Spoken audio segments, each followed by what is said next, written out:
আকাশচুম্বী জনপ্রিয়তা আর দু হাতে টাকা ওড়ানো বলিউডের ব্যাড বয় বাদশার ক্ষেত্রে এমন ঘটনা নতুন কিছু নয়।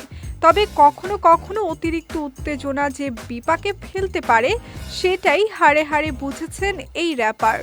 মুহূর্তের ঝোঁকে 12.5 কোটি টাকা খরচ করে একটি বিলাসবহুল গাড়ি কিনেছিলেন তিনি, কিন্তু সময় গড়াতেই সেই সিদ্ধান্ত নিয়ে এখন আক্ষেপে কপাল চাপড়াচ্ছেন বাদশা। সম্প্রতি এক সাক্ষাৎকারে বাদশা জানান, মাসখানেক আগে হুট করেই রোলস রয়েস কুলিনান সিরিজ 2 মডেলের একটি বিলাসবহুল গাড়ি কিনে বসেন তিনি, যার বাজার মূল্য প্রায় 12.45 কোটি টাকা।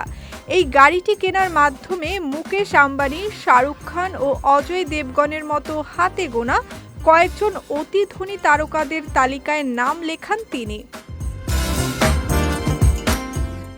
গাড়িটি কেনার পেছনের গল্প বলতে গিয়ে বাদশা বলেন, ওটা ছিল একেবারেই একটা হঠকারী সিদ্ধান্ত।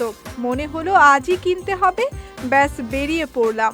কেনার পর মুহূর্ত কয়েকের জন্য নিজেকে রাজা মনে হচ্ছিল, কিন্তু মালিক হওয়ার ঠিক 15 মিনিটের মাথায় সব উত্তেজনা থেমে গেল।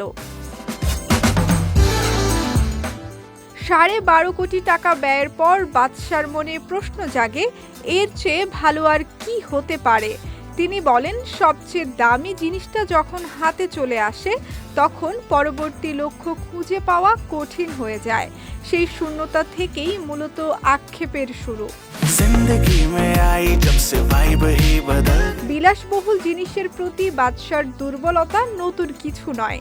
দামি পোশাক বা জুতো দেখলেই তিনি হিতাহিত জ্ঞান হারিয়ে ফেলেন। তবে এই বিশাল অঙ্কের গাড়ি কেনা যে কেবলই আবেগতাড়িত ছিল তা এখন অবলীলায় স্বীকার করছেন এই তারকা।